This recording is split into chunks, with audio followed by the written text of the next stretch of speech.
Hello, am I on? Can you hear me? It looks like you can hear me. We are having a giant storm in this area, so hopefully that's not going to derail the stream. So I'll give you guys a minute since I only just now set it up. I did not give any prior announcement because I just couldn't. It's just been that kind of day, right? Just happy to be coming on. Let me set that down there. Let me adjust. No, not that way, that way. Everything's opposite with these things. There we go. Okay, that might be good. I'm not sure. Let's see. I want it to be exactly perfect like that, but nothing's ever perfect, is it? We're just going to call it good. All right. So I came on today because I wanted to touch base with my crew. I miss you guys. I don't think I've done a live since Thursday or Friday, and it's Monday, the 30th of June. It is about 3:30 in the afternoon. It's been a very crazy busy weekend here with the grandbaby in the house and just a full house, like all the kids are here. So 4 for 4. Oh, plus bonus kids because, now we have a daughter-in-law. Anyway, enough about me. I like to try to keep that stuff down to a minimum. I like to try to get right on into the meat of it. So I'm here to talk about an update on Morphew, on Diddy deliberations, on Idaho 4. I think that's all I put in the title. If I'm forgetting something, please let me know. Everything I say is simply my opinion for the sake of hoping to start a conversation, open up a discussion, learn something, be educational. All my videos are made for YouTube. It's an infotainment platform. Please hit your like button if you don't mind, and turn on your notification bell to ring.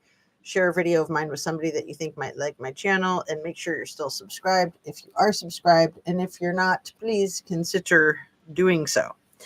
All right. So the last time I was on, I read the tail end of that 131-page arrest affidavit for Barry Morphew from 2021. And I'm so glad that I did that. I apologize for it being so long. I think it was between 13 and 14 hours in total. And I don't think it was until the last video that I was like, I need to not comment on anything and just get through it. So, if I did it again, I could probably shave a few hours off of it. And I almost thought, yeah, I should do it again. But I don't know. That's a little nuts right after finishing that up. I know some people like the commentary. The commentary can be fun and interesting, and you can always just read it yourself if you want to power through it. Reading it quietly to yourself, you can probably get through it in like 3 or 4 hours because it is like double spaced and everything, the way affidavits and lawsuits are. Not that single space crap. That would take 1,000 years to read 131 pages of single space. Anyway, so, I have been going over a lot of notes, just like old cases, and trying to brush things up. There's been a lot going on with the Idaho 4 case. There's been a lot going on with the Sean Combs trial. As you probably already know, the jury is in deliberations. And what a lot of people might not know is that the jury is twice as many men as women. That seems a little unbalanced, but I guess we'll see how that goes. And I guess that the jury has already asked a question to the judge, and they're working on it. They think one of the jurors cannot follow the instructions, so that's pretty serious. It's probably an alternate juror because maybe not. They said juror number 25, so no, it probably is one of the 12. So maybe they need to switch that one out with an alternate. So in the Idaho 4 case, that is supposed to be going to trial in a month and a half in August. And if you're following that case at all, you probably know that Ann Taylor has asked for yet another extension. I think she's been flat out denied. And Hunter Chapin and his girlfriend, I believe her name is Emily, those two have come out over the weekend and done an interview on News Nation or something like that. And it's pretty interesting. It's kind of creepy, in my opinion. So, hi, it looks like we have somebody here. Is that Anna Bees by any chance, or For Fireflies? Either way, if it's somebody that wants to say hi, cool. And if you can't or don't want to, that's cool too. But I say hello to you. Thank you for being here. So, jumping around from case to case, let's talk about the Morphew case, because that was a lot to digest. It is Crime and Crochet. Yay. And I saw you in somebody's live. I think that was from the Chris Watts case, right? That was that wonderful channel. Oh, help me out with the name of it, Crime and Crochet. And thank you so much for being here. I miss you, my dear. The name of that channel. That's a really good channel. They hadn't dropped a video in a while. I guess that they've been having medical issues. Behind Criminal Minds. Thanks. Yes. So anybody who does not know this channel, Behind Criminal Minds, I really like it. I think that the man who does the channel is very well informed. Isn't he like Amber Fry's brother? Crime and Crochet? Isn't he? Maybe not. I can drop the link to the channel. Oh yeah, definitely. And maybe to that last video if you want. But is the content creator for Behind Criminal Minds, is he the brother of Amber Fry? I need to look that up because I think I remember him saying that a while ago. So yeah, please do. Let me just ask Google.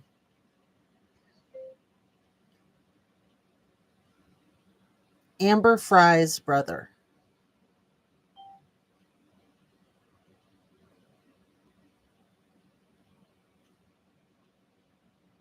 Let's see. Try it again. It's giving me all kinds of weird stuff. Amber Fry's brother, who's an attorney. I know that her brother is an attorney for sure.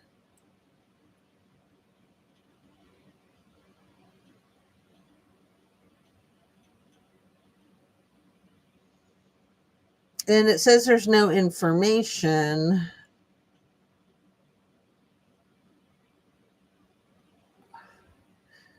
Is her brother's name Ron Fry? I'm not sure about that one. Okay, thanks, Crime and Crochet. How are you doing? For people who don't know, Crime and Crochet, I think you're British. Am I correct about that? And one of my favorite videos all time across the boards on YouTube is Crime and Crochet did a cartoon artificial intelligence of a rainbow unicorn to the spiel that Scammy gave about what happened with Kylie Rodney on that fateful night of August 6th, 2022. I'm going to put a link to that in the description. And if you want to drop a link to it, to Crime and Crochet, feel free. BCM is Edward. Okay, I'm going to write that down. Thanks. Behind Criminal Minds.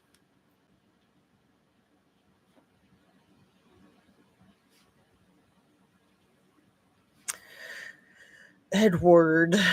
He seems like such a nice person too, and he's so thorough with the Watts case. I'm not sure what other cases.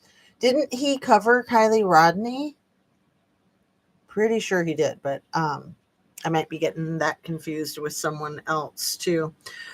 So yeah, there are so many great channels, and there's so many tragic cases, and I love this format. I love that anybody can get their cell phone or laptop and try to put a YouTube channel together and try to get their opinion out there. Or if they don't want to make their own channel, they can hop into people's live chats. They can just comment on people's videos, or best yet, be on a panel discussion of one of the channels that has StreamYard and invites people up to chat. It's a great way for citizens to have their voices heard, and I think that's imperative. But I'm bringing this up because I also think that the powers that be are trying to tear YouTube down. And my fear is that with all these artificial intelligence channels, that it's going to do just that. It's going to water down the truth and these authentic channels of authentic people. And sometimes you can tell quite easily that it's an artificial intelligence video, and other times you can't. So I just worry that it's yet another way to bring this format down, because this format is taking over. You know, we've heard this for years, that mainstream media is losing ground. And I think a lot of us over the years thought, how could that be? How can that even happen? And now it's happening. So there's a lot of these very large YouTube channels, like Midas Touch is a perfect example, probably David Pakman. I mean, I'm talking about news channels primarily with that. There's a lot of them. There's handfuls and handfuls, gobs and gobs, that have millions of followers, millions of subs, and they're getting more views than some of the mainstream media. And that is good, in my opinion. Mainstream media has been watered down, it's been compromised, and it's getting even more compromised. So if the alternative to mainstream media gets squashed, which it seems like there's attempts for that, then our democracy is screwed, in my opinion. And I just think it's so important to stay on top of it. Oh, Crime and Crochet, my infamous unicorn video. It is so cute. I haven't watched it in a long time. I'm going to have to watch it again. It is, because it is a zabam. Is genius, absolutely genius. Are you familiar with a channel called Knitting Cult Lady? Is that the right name? I think that's the right name. Since you're Crime and Crochet, I wonder if you're familiar with Knitting Cult Lady. I'm kind of new to her content, and I love her content. She's really good.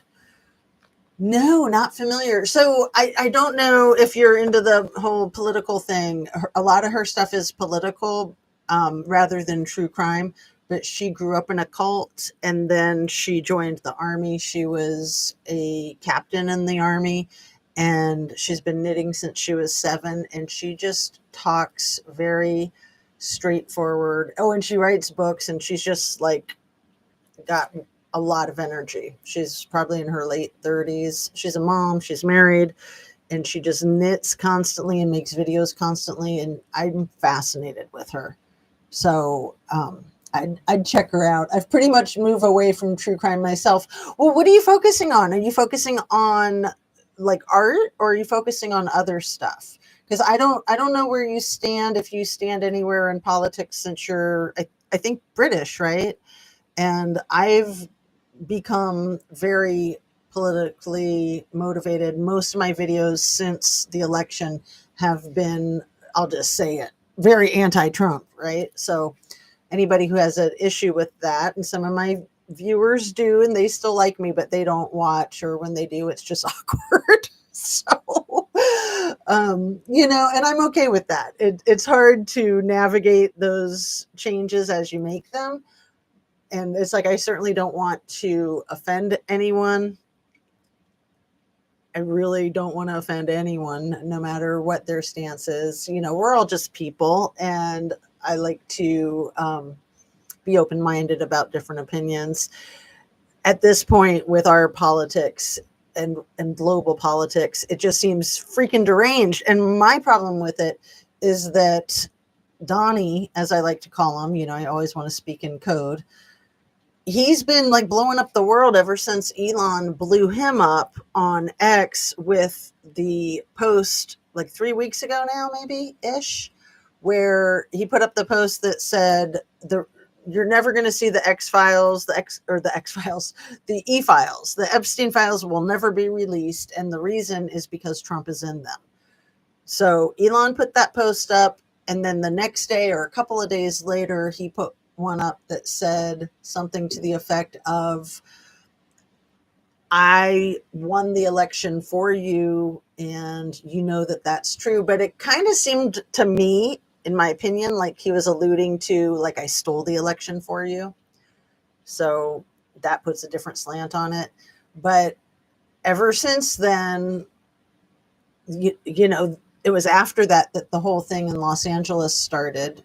And then now we've got Iran, and it's crazy. You know, there's the tariffs, there's just madness, just sheer madness.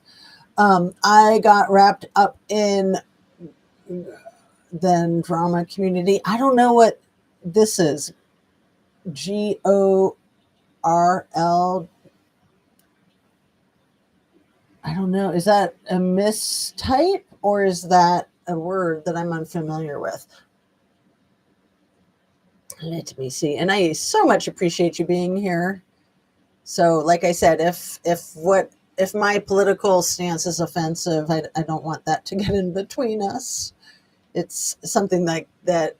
Annie, oh no, Granny Annie is traveling again. She and I do a pretty good job of just setting it aside, but then we don't interact too much. And I think same with Squirrels on Fire. I mean, we're both very extreme in our opinions there and polar opposites. So I don't know if I can speak for her. I still love her.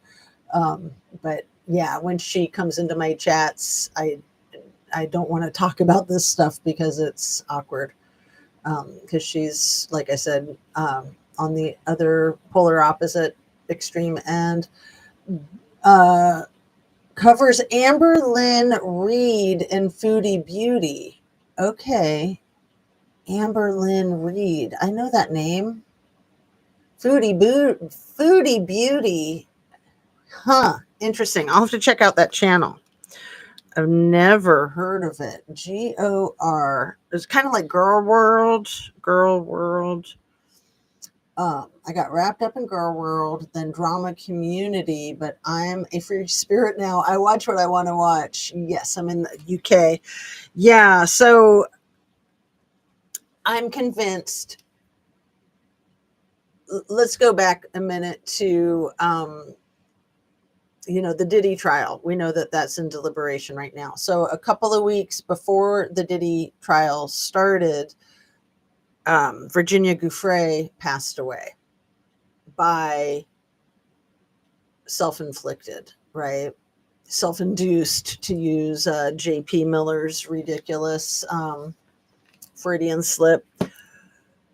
Self-inflicted was how she passed away, and it was, I think, almost exactly 2 weeks before the Diddy trial started. So Trumpster Fire, as I call him, he hung out with Diddy a lot. He hung out with Little E a lot. He even hung out with Prince Andrew and Weinstein. And we all might remember the comment that he said at the end of his campaigning right before Election Day about how Weinstein got schlonged, and he was a powerful, wealthy man, and he shouldn't have been done dirty like that by our system. Weinstein, Harvey Weinstein. Like, have you ever heard anybody say anything like that? Anyway, these people all hung out together. In fact, Ghislaine Maxwell and Little E introduced Donnie to his third wife, the one that he's married to now, the one who is like never around him. And when she is, she looks like she might be, I don't know, a body double, like at the Pope's funeral over there in Italy. I don't believe that was her on her 55th birthday. But anyway, I digress. Where was I? The whole thing with Virginia Giuffre. So Virginia Giuffre was almost single-handedly. There were a lot of victims that came forward, but she was one of the most outspoken that took down Little E. She took down Ghislaine. She took down Prince Andrew. And then she happens to unalive herself 2 weeks before the Diddy trial. I'm not buying it. I don't buy it. I don't think that that was self-induced. I think that it was some type of misadventure, not by self, misadventure by other. That's kind of my new thing. I used to always say natural, accidental, self-inflicted, and now it's natural, accidental, self-inflicted misadventure. And I got the misadventure from reading to you guys about Brian Jones from the Rolling Stones. He passed away from misadventure back in the 60s. But anyway, again, I digress. Two big girls with major health issues from overeating. Ooh, yikes. Scary. Yeah, I have been trying so hard to take the best care of myself. You know, I got my yoga certification, my yoga teacher certification a year ago. And for the last couple of years, I've been doing yoga almost every single day and just really trying to have a healthy lifestyle. I mean, I've always been about a healthy lifestyle, but I also am human, and like everyone else, I slip routinely. Try to eat my vegetables and my protein and drink my water, and every day I have to remind myself. So, and exercise and fresh air and sunshine and all that good stuff, but mostly just trying to stay relaxed. Anyway, it's just so important to take care of ourselves, and eating is a lot, food is a lot like a drug. It really is. So, you know, I'm an addict in recovery, and I'd say that I can get addicted to anything. I can get addicted to food. I can get addicted to exercise. I can get addicted to YouTube. Got to be careful, whatever it is. Gonna go eat dinner now. So speak soon. We'll just eat healthy, lots of veggies and protein. Let's see. So yeah, the Diddy deliberations with 8 males, 4 females. I just find that fascinating that they landed on having twice as many males as females. Behind Criminal Minds last video that he just dropped a few days ago, that was sort of like an update kind of thing on the Watts case. There are a lot of us out here that fully believe that the Weld County DA, Michael Rourke, fell very short, that he failed with the Watts case, and that there's still an extremely dangerous person that's never been held accountable, that is still in the general population. And that would be the mistress of Chris Watts. So it wasn't his channel. It was another channel. I think it was Watts the Obsession just last night that said that she had information, or her viewers had information, that Chris Watts was engaged to someone else, not the mistress from back in 2018, and that his family was really upset about it and they were going to disown him or something if he went through with it. I don't know if that's true or a rumor, but yeah, I mean, his family pretty much disowned him when he married Shanann. They boycotted the wedding, and in my opinion, that kicked off the whole thing that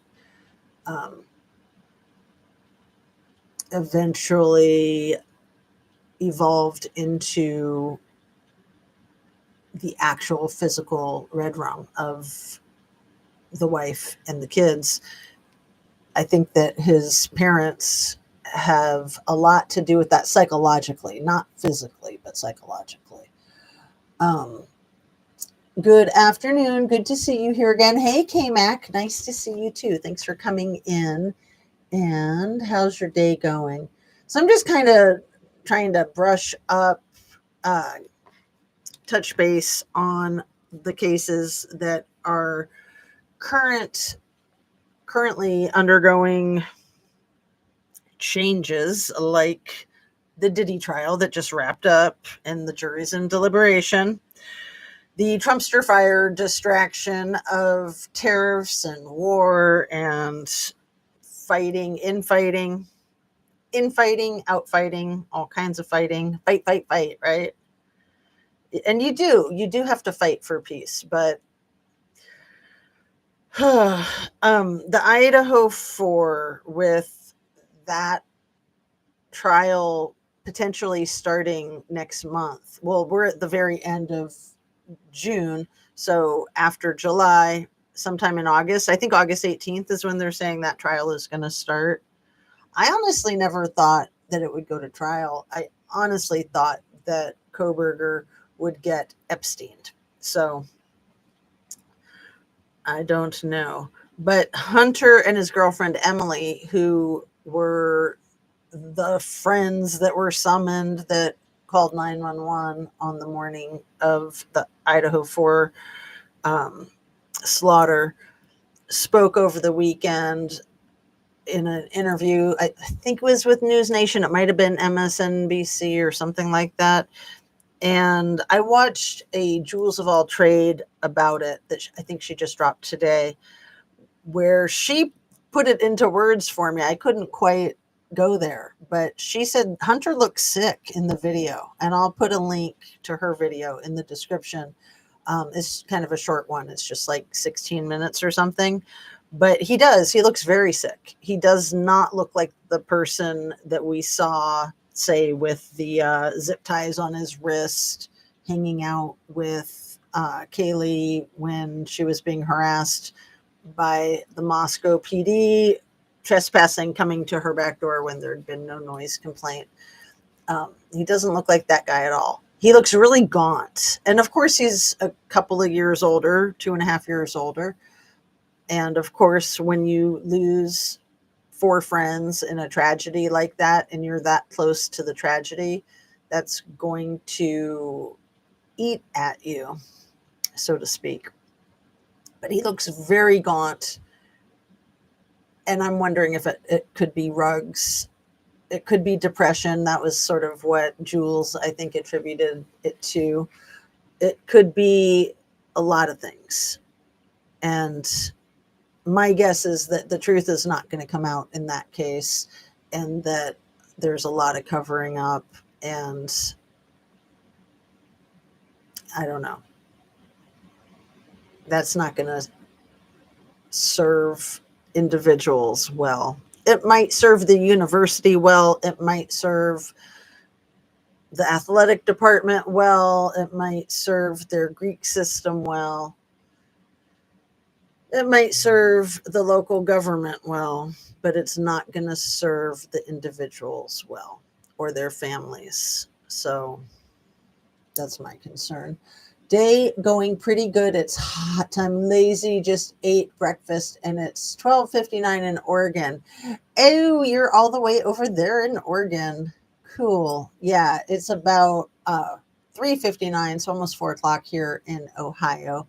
And man, we've had the worst heat wave the last week or more, but it's starting to break. So, and we've had a lot of storms the last handful of days, and that's helped break the temperature, but not completely. It's pretty steamy. It's like a sauna. A lot of humidity. It's like split pea soup. Anyway, so yeah, the Barry Morphew case. So he was apprehended, I think it was 10 days ago now, in Arizona. So he was arrested for the second time for the red rum of Suzanne Morphew. And that Mother's Day of 2020, in the height of the pandemic, in Colorado, where the Watts case happened, Colorado, where the Patrick Frazee case happened. There's a couple other big cases that happened in Colorado. John Bonet Ramsey. I mean, that's going back 30 years, but still.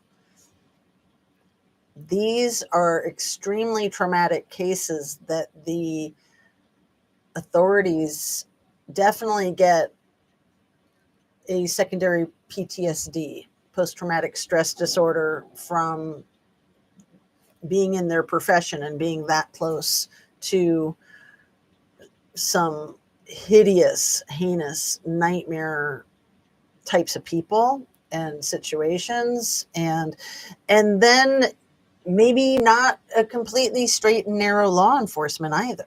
I mean, I think law enforcement in the Watts case was extremely compromised by oil money, by billionaires.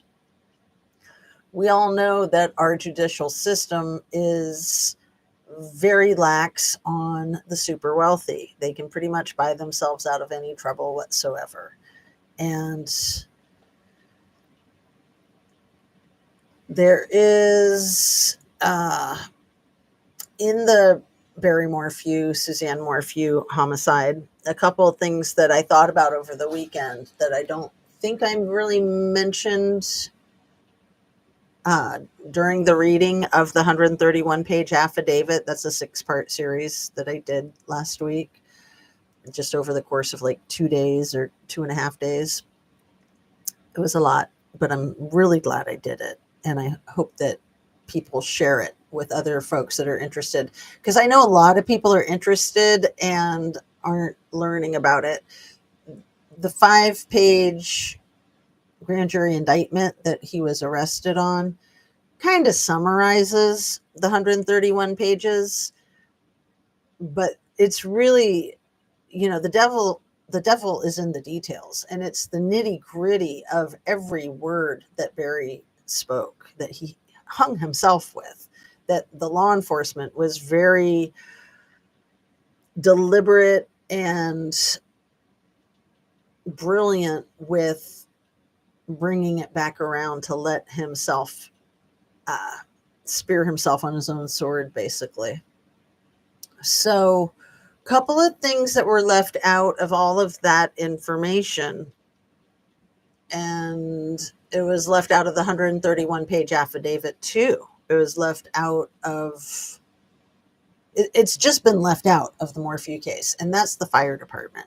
So interesting too, because we just had a horrible situation in Idaho yesterday with a fire being set deliberately by an arsonist, red rummer, who then ambushed the firefighters when they came to put the fire out. And that was like a humongous SWAT team incident in, was it near Boise or Coeur d'Alene? I forget. Let's see. The Idaho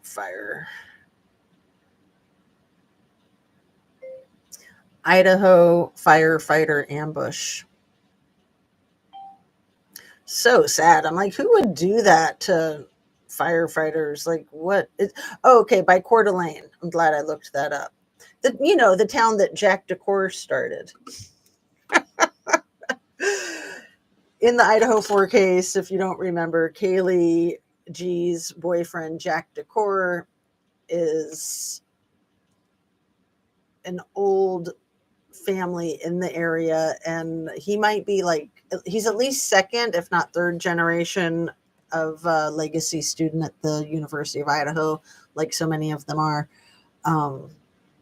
But yeah, it was a commenter, a viewer, that was like making fun of me during the Idaho 4 case, that saying that I thought that Jack DeCour's family settled Coeur d'Alene or something like that. I'm like, no, I'm just pointing out that the name is the same. Jack DeCour and Coeur d'Alene. So I might not even be saying it right. It's French and I don't speak French. Anyway, the firefighting in the Suzanne Morphew case. Barry Morphew was a landscape architect. He owned his own company, his own landscaping company, doing like industrial level jobs. And then he was a volunteer firefighter, and he was an avid hunter, as we all know. And those skills, I thought, were going to make it impossible to ever find Suzanne's remains. But fortunately, her remains were found I think it was about 2 years ago. They arrested him the first time without her remains, but then they thought they knew where the remains were, but they had to wait for the snow to melt. They canceled that case, but left it open so that they could rearrest him down the road after they recovered her, if they could recover her. And then they didn't find her, and then they suddenly did, I think accidentally, when they were searching for someone else. And her remains had been moved. That's abundantly clear. But with his backhoe and with his hunting and with his firefighting skills, I think that is why it took so long to find her remains. But fortunately, they're still in existence, because the tranquilizer being in her bone marrow, the tranquilizer that pretty much only he had access to in that region, other than like the Department of Game that has it very controlled and very regulated. He was like the only private party that had it. Very hard to get a hold of these substances. And these substances he admitted to having, he had gotten them, he had purchased them when he lived in Indiana prior to their move. In 2018 is when they moved to Colorado. And then 2020 is when he used it to, at least to subdue Suzanne, if not fatally. He was able to hunt her and then take her life because of the administration of the tranquilizer. So finding that in her bones, like they already knew that he did that. And that's why the 131-page affidavit is still so relevant, is because I don't think there's a single word in that document that is refuted 4 years down the road. Like they knew. They were so on top of their game. They did such a good job. But why did they leave out his first alibi of where he was on Mother's Day? Wasn't that he was doing a job in Broomfield with a retainer wall. His first alibi was that he was at a firefighting training in Denver on a Sunday that was Mother's Day. And we all know that firefighters aren't going to have a training on Mother's Day unless it's like some kind of an emergency training, because they're in the middle of a big emergency and they need to do it right then and there, right? I mean, that was just nuts that he tried to float that as an alibi. It's kind of like Scott Peterson and his first alibi of playing golf, and then he switched it to, okay, I was out fishing. So as soon as someone changes their story, you know that they're lying.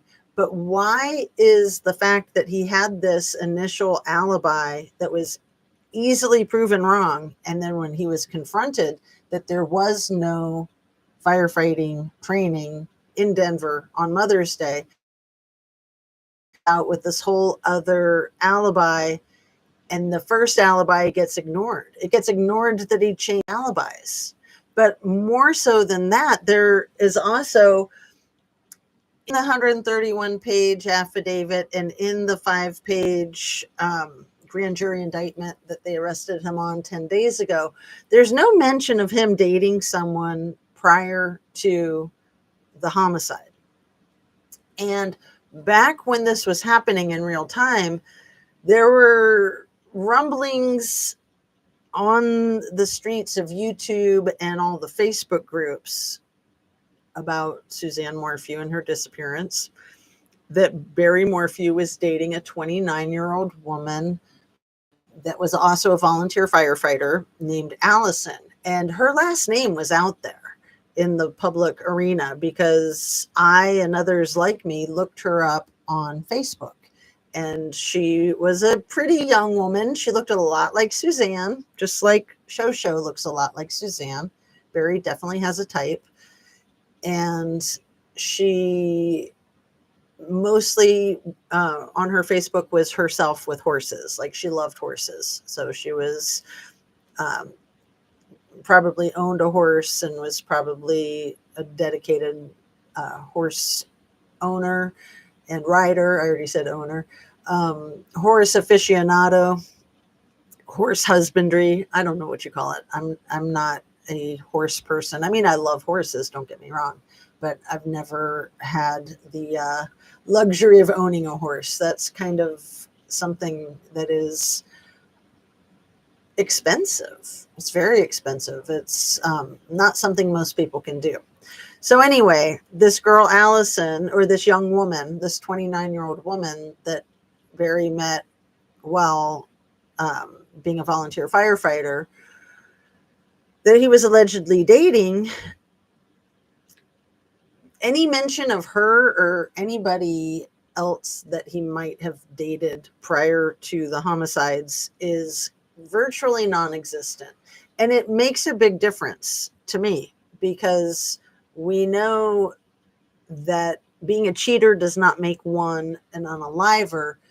However, affairs often can be the precipitating factors in inspiring a homicide.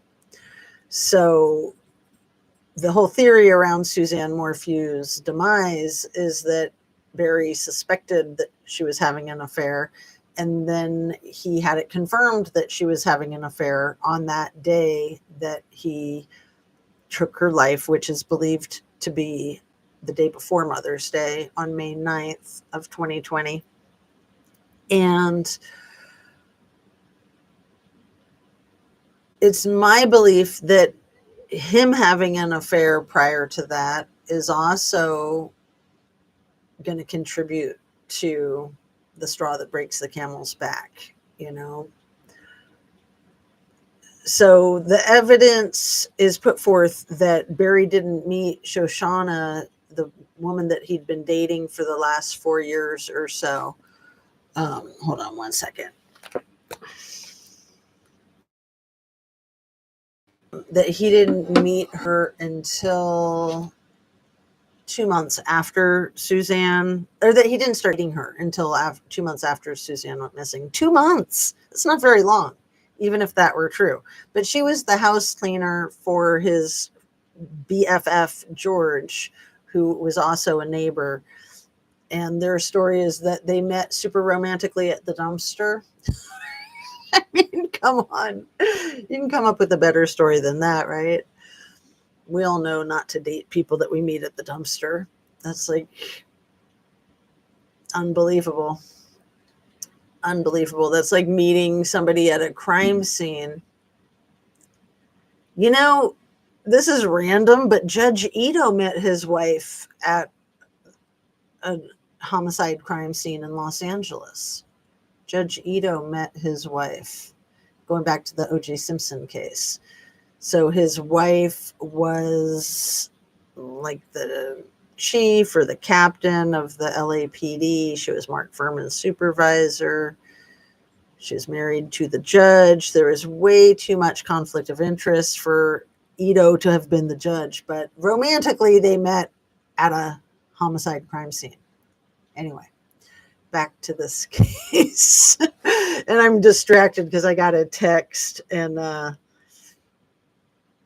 let's see, let me text back.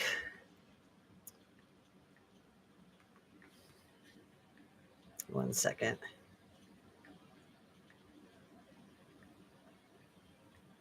Okay. And I can hear the rain in the background. It's so lovely. Am I still on? Because nobody's commented in 20 minutes. And when that happened last week, I'd lost my stream, but it looks like I still have the stream. So it says that there's 3 people here. If you can comment if you're still here, so I know that we're still on, that would be awesome. If you, I'll just keep talking as if I've still got a live stream. And let me try to summarize what it is that I'm saying here. The thing about Allison, the firefighting, and the girlfriend, and the cheating, the philandering.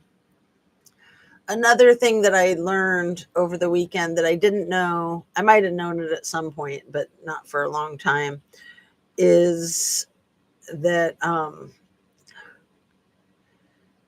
I'll need to wrap up soon, is that the acreage that the Morphews property was 7 to 8 acres. So I had wondered about that because their home that they purchased 2 years prior to the homicide was for, I think, upwards of $1.5 million. And it's a big, beautiful home. But I think that the price of the home, a lot of that high price tag is the 7 to 8 acres. Um, anyway, yeah, I wasn't sure. I knew that it was a large parcel of property. I wasn't sure how large, but that's pretty large, 7 to 8 acres. And Barry would allegedly hunt Suzanne at other times too, where he would not drive up to the house when he would come home. He would park his car somewhere else and then sneak through the woods to spy on her to see what she was doing. My guess is that that's what he did that day too.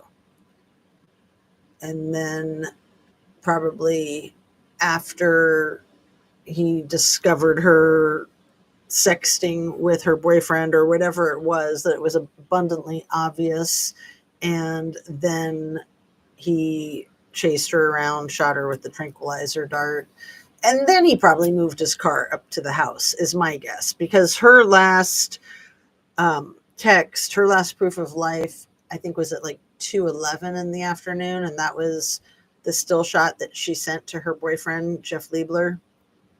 And then I think that the GPS time frame is that Barry's car didn't arrive at the house until like 2:33 or something like that. And so it's my belief, and I think maybe law enforcement's belief too, the way they wrote things, that he hunted her that day, that he snuck up onto the property. And then, it's a blitz attack, and most homicides happen in blitz attacks, ambushing somebody, like yesterday with the firefighters. Did 2 firefighters die in that? I'm not even sure. I think there were handfuls that were shot, and maybe 2 passed away, and then the instigator, the alleged murderer, was also found deceased. So he probably offed himself. Hello, Ding and Nancy. Hello, beautiful. I'm here listening and multitasking. Well, thank you. I know I multitask a lot when I'm listening to other lives. And so sometimes I'm super chatty, and other times I'm not chatty at all because I'm too busy doing the things that need to be done. So I appreciate your commenting. So I know that I'm still on. Yay. So yeah, the 7 to 8 acres, and why that's relevant is that it is almost certain that he buried her on their own property initially, in my opinion.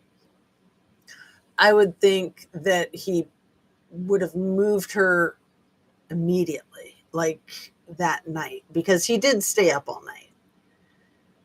And where he would have moved her to is probably down a mine shaft, probably when he came out of his driveway at 4:30 in the morning, according to the electronic data, and he turned left, which was the opposite way from Broomfield instead of right.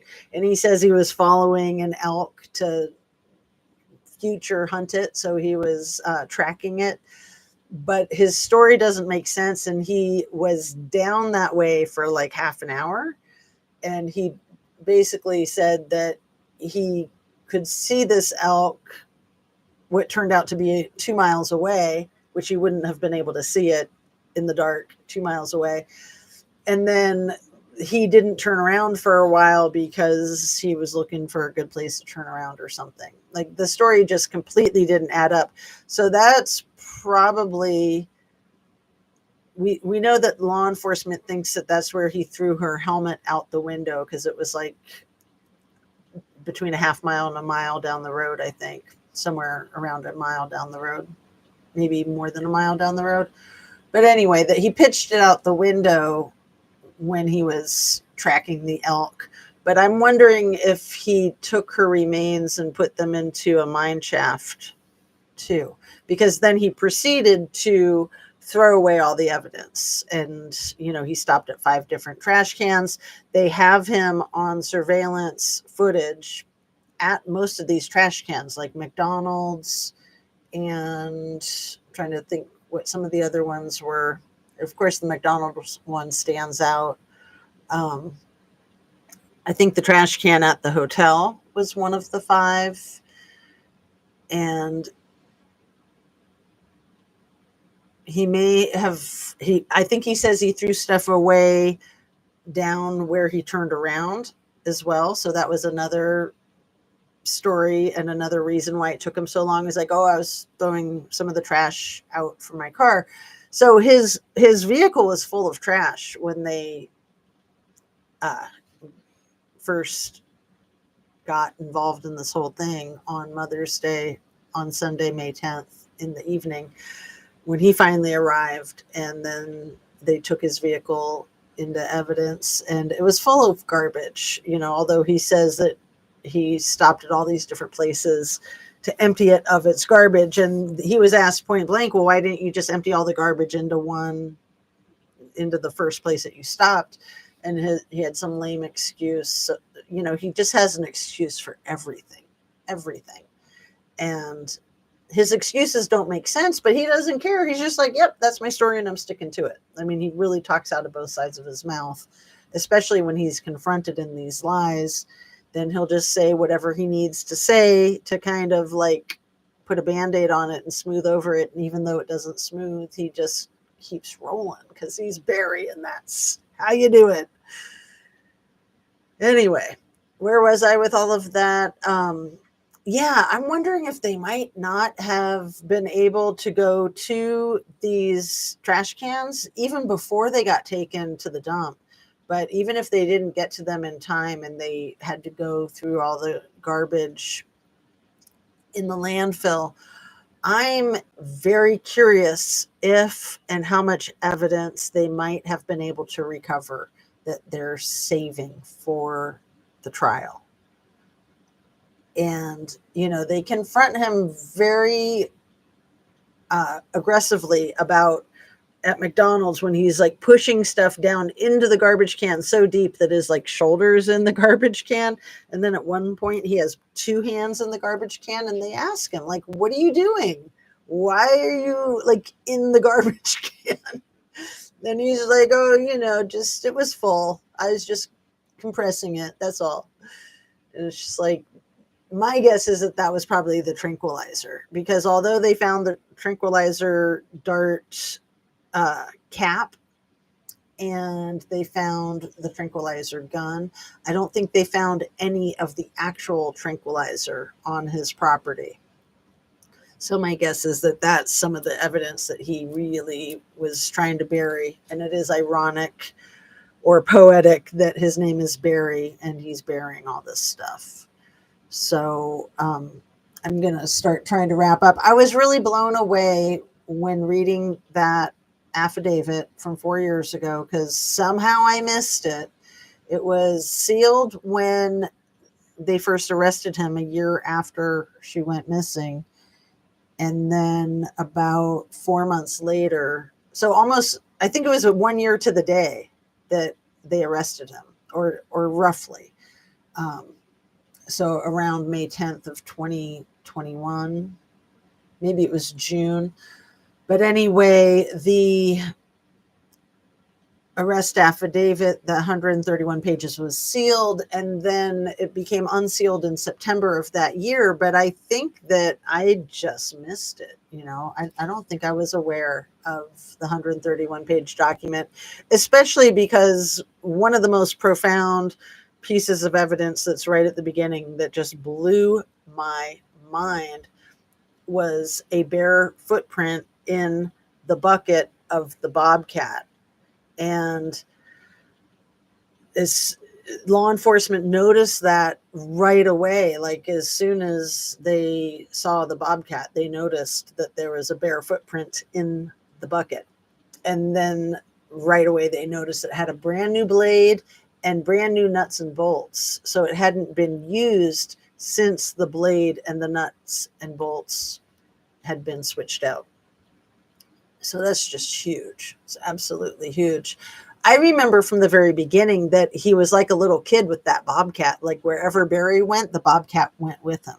He had it on a flatbed trailer attached to his pickup truck. And I'm sure that's why he kept it with him, was because he was concerned about not having gotten all the evidence.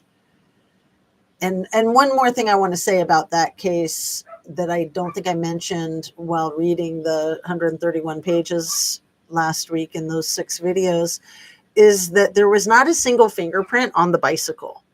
So Suzanne's fingerprints were not on her $10,000 bike. That Santa Cruz bike is a $10,000 bike, give or take $5,000. They range from $5,000 to $15,000. So super expensive.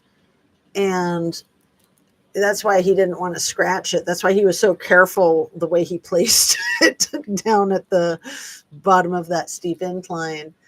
It didn't have a scratch on it, as if. And it didn't have a fingerprint on it, as if. But also, I don't know if you guys remember that if you followed the case back in the beginning, and I think it's written into the affidavit, but the front brake, the front tire, there's something wrong with it. And even the deputy sheriff that first picks up the bike notices that right away, that the front wheel is locked up. So Suzanne had taken it to the shop, I want to say 2 days before this happened, but it might have been like a week before. I want to say it was Thursday. I haven't looked at that information since 5 years ago, so I'm not 100% sure. But it was right before this happened. And the bicycle mechanic there in Salida, I don't think was able to fix it. So the front wheel was still locked up. So this whole thing, they're always saying like, oh, the mother who went on a bike ride on Mother's Day. It's like, no, she didn't. That was a complete fabrication. She took her bike rides in the afternoon. Barry said this bike ride was in the morning. She would take her bike with her car to the trailheads. The Macy's boyfriend did a very good job describing why she would never ride her bike from the house out, because there were such steep inclines where she would have to get off and walk the bike. So he was just like, absolutely not. She always drove the bike to wherever she was riding. And then the whole thing about the bike not having a scratch on it, the bike tire being locked up, that whole bike thing was just ludicrous. And we all know that, but the case still gets packaged like as if she went missing while she was on a bike ride, because of the narrative that Barry tried to push. And I think we all need to be cognizant to not push that narrative. There was no bike ride involved at all, ever.